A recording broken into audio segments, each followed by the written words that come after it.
When I ask people why they haven't yet applied for a job abroad, sometimes I'll hear that they don't feel like they have the right international skills to apply.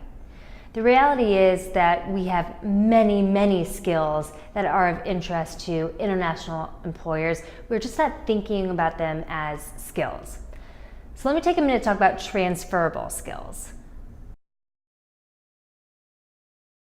Transferable skills are those skills that you get just by living life. We all have them, and they're things that come very, very easily to us. Where hard skills are skills that you've learned, things like coding, engineering, or even like speaking Swahili.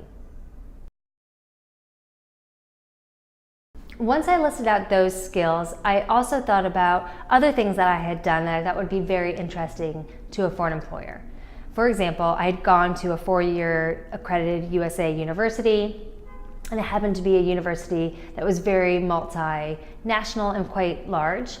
I had successfully studied abroad twice, meaning I'd finished the programs, and both times they had been in two Middle Eastern countries, and thought about other areas where I thought that there was skills or experiences that I had that would be interesting to a foreign employer.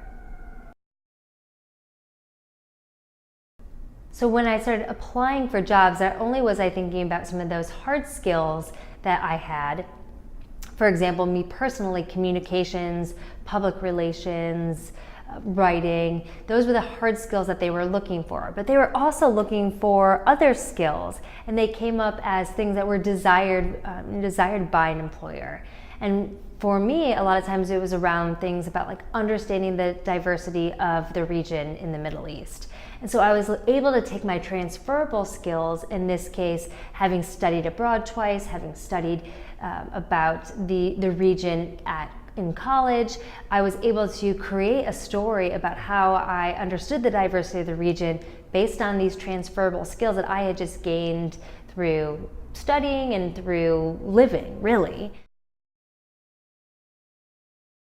And then another one was cultural emotional intelligence. They would say, do you understand the difference between American culture and Middle Eastern culture, and how to hold yourself in those situations? And I would talk about having leadership roles while at Michigan on a very global campus, and having to pull in people from all different nationalities, languages, gender, and backgrounds to be able to work towards a common goal. And that having cultural EQ is something that I definitely had. And that's how you take your transferable skills and have them help sell your narrative when you go abroad.